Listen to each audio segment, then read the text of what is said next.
February, March आणि April व मे महिन्यात निवृत्त होणाऱ्यांना देखील मिळणार पुढील जुलैची वेतनवाढ.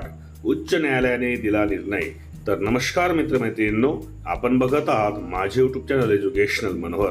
तर जे कर्मचारी एकंदरीत जुलैची वेतनवाढसाठी प्रतीक्षित असतात, परंतु त्यांची निवृत्ती जर फेब्रुवारी, मार्च, एप्रिल व मे महिन्यात झालेली असेल, तर अशाही कर्मचाऱ्यांना पुढील जुलैची वेतनवाढ मिळणार असल्याचं एक महत्त्वाचा निर्णय उच्च न्यायालयाने दिलेला आहे. आणि याबद्दलचीच सविस्तर माहिती आजच्या व्हिडिओमध्ये आपण बघून घेणार आहोत. त्यामुळे या व्हिडिओला सुरुवात करण्यापूर्वी हे चॅनल एज्युकेशनल मनोहर यावर आपण नवीन असाल तर हे चॅनल आपण सबस्क्राईब करायला विसरू नका. आणि हा व्हिडिओ बघितल्यानंतर या व्हिडिओला एक लाईक आणि जास्तीत जास्त शेअर करायलाही आपण विसरू नका. चला तर बघूया की पुढील जुलैची वेतनवाढ देण्याबाबत उच्च न्यायालयाने कोणता निर्णय दिलेला आहे. तर माहे फेब्रुवारी, मार्च, एप्रिल व मे महिन्यात निवृत्त होणाऱ्या राज्य कर्मचाऱ्यांना देखील पुढील जुलै महिन्याची वेतनवाढ देण्याबाबत उच्च न्यायालयाने मोठा निकाल दिलेला आहे. यापूर्वीच्या राज्य सरकारच्या निर्णयानुसार 31 डिसेंबर रोजी निवृत्त होणाऱ्या राज्य कर्मचाऱ्यांना जानेवारीची पुढील वेतनवाढ ही दे आहे. तर दिनांक 30 जून रोजी निवृत्त होणाऱ्या राज्य कर्मचाऱ्यांना माहे जुलैची पुढील काल्पनिक वेतनवाढ ही अनुदेय आहे.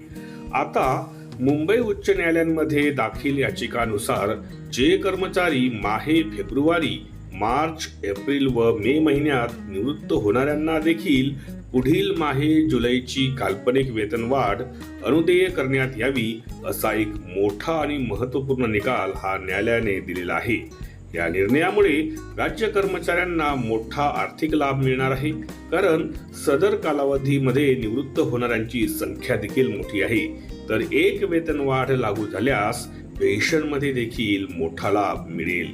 एकंदरीत जुलैची जी एक वेतनवाढ आहे ती एप्रिल, मार्च, फेब्रुवारी व मे महिन्यात निवृत्त होणाऱ्या कर्मचाऱ्यांना देखील मिळणार असल्याची एक महत्त्वाची सुनावणी उच्च न्यायालयाने या बाबतीत कर्मचाऱ्यांच्या बाजूने कौल दिलेला असून, यामुळे कर्मचाऱ्यांना एक दिलासादायक यासाठी ही एक बात किंवा एक गोष्ट मानली जाईल असं आपण म्हणू शकतो. एकंदरीत हा व्हिडिओ अतिशय आपल्यासाठी महत्त्वाचा ठरला असेल अशी मी अपेक्षा करतो. त्यामुळे अशाच पद्धतीचे माहितीपर व्हिडिओज आपल्याला बघायचे असतील तर त्यांची प्लेलिस्ट या व्हिडिओच्या डिस्क्रिप्शनमध्ये इन्फॉर्मेशन एज्युकेशनल मनोहर या नावाने देण्यात आलेली आहे. त्यावर जाऊन आपण आपल्या कामाचे आवश्यक असलेले व्हिडिओज पाहून घेऊ शकता. टीईटी म्हणजेच शिक्षक पात्रता परीक्षेची तयारी करणाऱ्या शिक्षकांसाठी आणि इतर उमेदवारांसाठी टीईटीचे हमखास येणाऱ्या प्रश्नांचे व्हिडिओज आपल्याला बघायचे असतील तर त्यांची प्लेलिस्ट या व्हिडिओच्या डिस्क्रिप्शनमध्ये टीईटी एज्युकेशनल मनोहर या नावाने देण्यात आलेली आहे. त्यावर जाऊन आपण टीईटीचे आपले आवश्यक असलेले व्हिडिओज पाहून घेऊ शकता आणि टीईटीची तयारी करून घेऊ शकता. जाता जाता आपण या व्हिडिओला एक लाईक आणि जास्तीत जास्त शेअर करावं. आणि हे चॅनल एज्युकेशनल मनोहर यावर आपण नवीन असाल तर हे चॅनल आपण सबस्क्राईब करून घ्यावं अशी मी आपल्याला विनंती करतो. आणि मी आपली आता रजा घेतो. माझ्या सर्व कर्मचारी बंधू भगिनींना माझा नमस्कार.